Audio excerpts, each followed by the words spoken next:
Hey folks, AJ the CEO here, and in this video we're going to be checking out the brand new BlackMagic microconverter 3G. Let's go.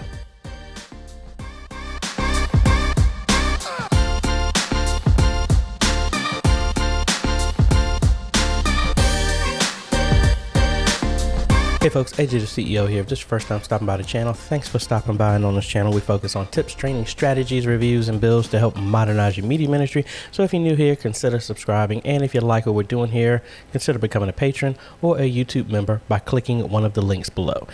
It's been kind of difficult to try and get some of these microconverters, and the reason is because it seems like BlackMagic has stopped producing them and now has gone with this 3G model. So I just got this in because I needed this for a couple of TVs at my church. So time to just look at it and see what's going on with it. Alrighty, so this happens to be the only one that I was able to get available to ship. The newer ones was from B&H Photo, and this actually has the power adapter, which I don't really need, but hey, this is the one that was available. So let's go ahead and open this up and let's see what this is all about. Alrighty, so we have the typical stuff like we normally would have in the other models. If I can get this box out of here.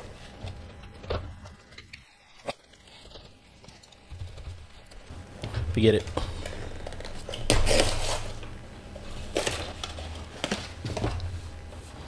Alright, so we have the typical book, my collection of BlackMagic stickers here.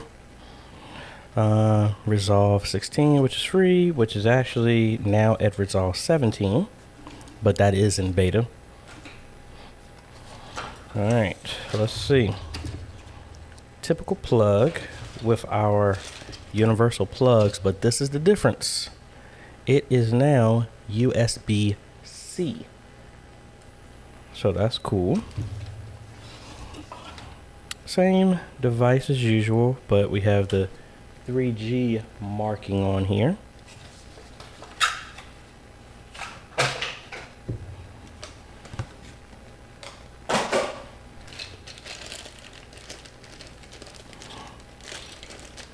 Our universal plugs. So like I said, unless you're really doing some serious hunting, the original ones are very hard to find, if at all. It was very hard for me to find an SDI to HDMI one. I can't find them anywhere. Looked on Amazon, they are marked up to high heaven. This retail price for this is $55. So if it's brand new $55, I wouldn't dare pay anything higher than that. So they do have some older ones that I saw on Amazon that were going for like $100. So no. So be mindful of that. But whenever these become in stock, these will be very easy to get. So exact same thing. You have an SDI in, you have an SDI loop out, HDMI out, and then now USB-C. So let's see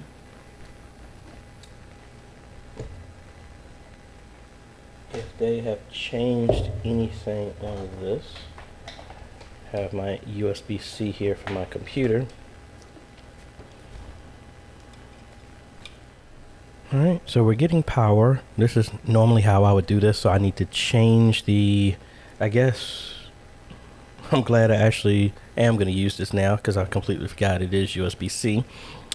So this is going to go into our front camera feed, which is a Canon G20, and this is being fed into a monitor so that people can see what is going on with that. So that's cool. So I will be using this. But I was able to still get the old at reasonable, the actual price of the HDMI to SDI, which is what I will use for our Panasonic V770 at our church. But let's see if we can download the drivers here and see, does this show up any differently on the computer?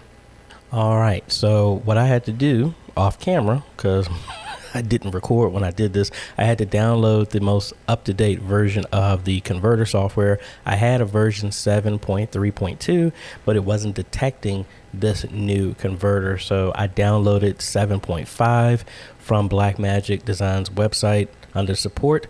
And this is version 7.5, which actually does pick up the converter. So let's see what's inside of here. Really nothing different. HDMI output, clip signal to illegal levels. Okay, don't know what that's about, so I might have to play around with that. We can change the name on here. Okay, software version. SMPTE standard, that's for surround sound mapping. Okay, that's different. And you can actually add LUTs to this. Oh, that's really cool. But it looks like that's pretty much it. Really nothing extra to it from a settings standpoint. So what I'm going to do is I actually have a SDI cable around here somewhere. I'm going to hook up my PlayStation to this, which is normally behind me. And I'm going to run that into this. So SDI to HDMI. So this is going to be on the other end of my ATEM, and I'm going to use the other adapter, the HDMI to SDI, to connect the PlayStation so we can bring it in over here.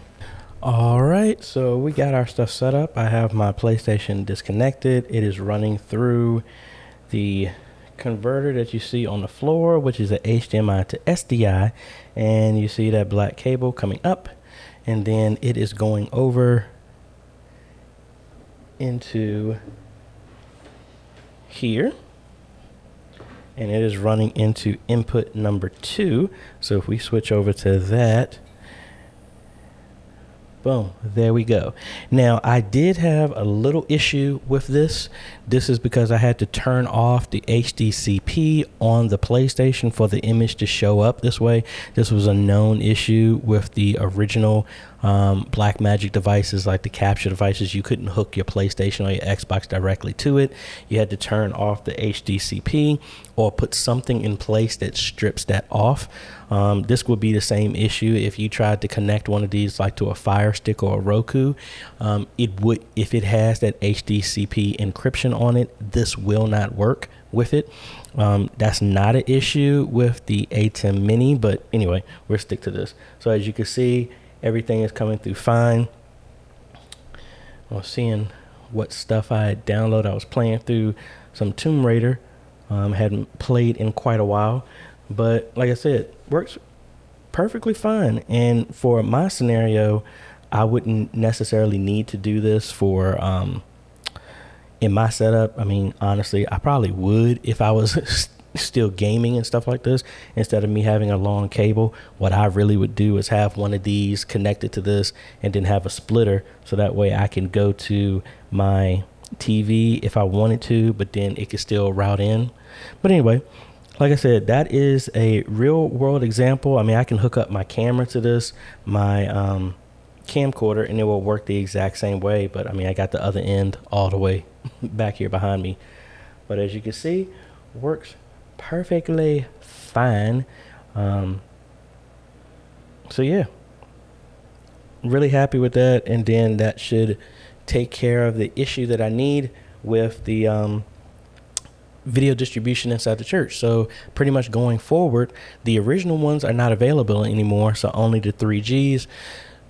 So thankfully I already had the original, so that's not really that big of a problem. But going forward, if you decide to get the ones without the power supply, you need a USB-C cable.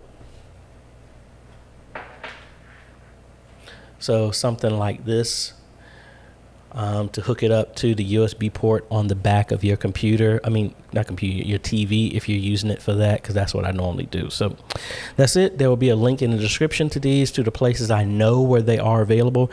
But like I said, folks, do not spend more than what the retail price of it is, because people are going to try and bump these up. So just be on the waiting list. Thankfully, when I did order this, it was available at B&H Photo, but I'll try and have as many links as possible to where they are live and well in stock and stuff like that. So Anyway, that's about it. If you like this type of content, I appreciate a like, consider subscribing, and hit that bell. That way you get notified when we come out with other videos to help modernize your media ministry.